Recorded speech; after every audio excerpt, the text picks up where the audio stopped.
Hello students, today we are going to start with a new topic, that is circulatory system. So as the name suggests, circulation means there has to be something which has to be transferred from one place of the body to the another place of the body. So circulatory system in humans basically consist, in animals you can say, is consist of three different parts. One is the cardiovascular system, second is the pulmonary system, and third is the systemic system. So first, the cardiovascular system consists of hearts, the pulmonary system consists of lungs, and the systemic system consists of the blood vessels. So all the system we need is because we have to transport the oxygen, carbon dioxide, nutrients, and some kind of hormone also from one place of the body to the another place of the body. So as we have learnt before also, that blood is in a liquid form, is in a plasma form. It has, it needs something to be pumped from one place to another. It cannot flow like that. So for pumping we need a system which is with the cardiovascular system, that is heart. Heart is basically a muscular organ which help in pumping oxygen and carbon dioxide, but it help to do this in correlation with the pulmonary system, which we have lungs. So now try to understand how it works.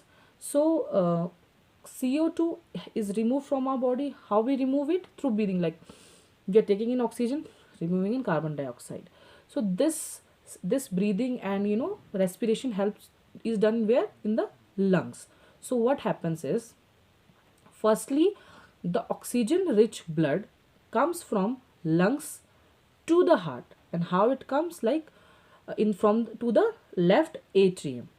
So firstly, the oxygen rich blood will come from the lungs to the left atrium, and left atrium, because it has to collect the oxygen rich blood, it will relax, and after it has collected the blood, it will transport into the left. What we have? Atrium, and we have ventricles. So left will transport to the left. So left atrium will collect, and the left ventricle will collect. So the left atrium has collected the oxygen rich blood, and then the oxygen rich blood will be transferred from the left ventricle to the left, from the left atrium to the left ventricle, and from the left ventricle, through blood, it will be pumped out from the heart to the rest of the body. So how it collects? When it has to collect, it will relax. When it has to pump from left atrium from to the left ventricle, it will contract, and the same will happen with the left ventricle. It will contract when it has to pump blood from the heart to the rest of the bodies. And the main important thing is that heart has chambers.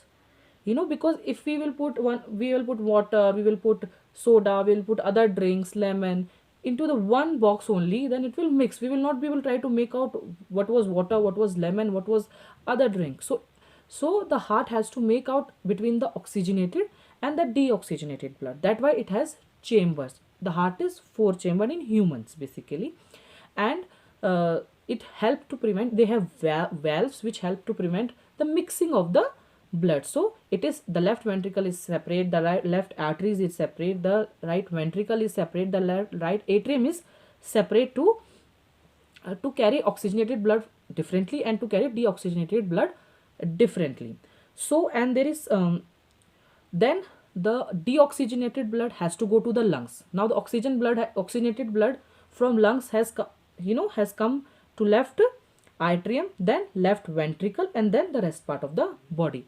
Now the deoxygenated blood has to go to the lungs to get disposed from the body. So it will come from right atrium, then right ventricle, and then it will go from the heart to the lungs. So the oxygen and deoxygenated blood, the system is with the heart. Okay, so we have studied what heart does. It pumps the blood, it helps in prevention of mixing of the oxygenated and the deoxygenated blood. The lungs help to carry oxygen rich blood to the heart and dispose of the deoxygenated blood from the heart, and it comes to lungs and then out of the body. Then blood vessels, the systemic system which we were talking about, which carry all those things like arteries and veins. Because arteries has to carry the blood from the heart to the rest part of the body, which is at high pressure, their wall is very thick walled. so that it does not break, you know. And veins, because it has to dispose, so it will has, they are thin walled, because it has to collect, they are thin walled. And so we have studied about the cardiovascular system, which consists of which you know consists of heart. So basically the circulatory system in which we were talking about, we have studied the two part, that is the cardiovascular system and the pulmonary system. We have studied the blood vessels also, because they are the ones which are carrying everything, you know. So we were talking about heart, which has four chamber in humans, like left atrium, right atrium, left ventricle, right ventricle. So left will go to left and right will go to right. The simple logic is this: left atrium, then left ventricle, right atrium, then right ventricles.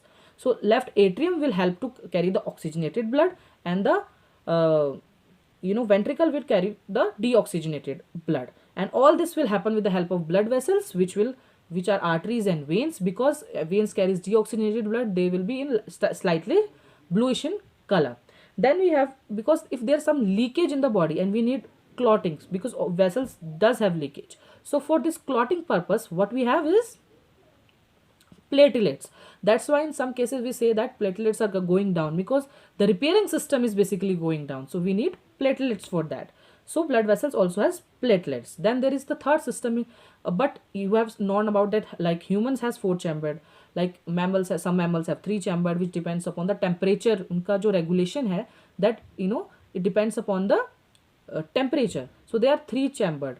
Then there are frogs which are two chambered. So all this you know, then there are fish which transport through gills, they don't have lungs. So you know animals, mammals have different type of circulatory system, which we going to study further in this chapter. But now the basic agenda of circulatory system is this in humans. And then we have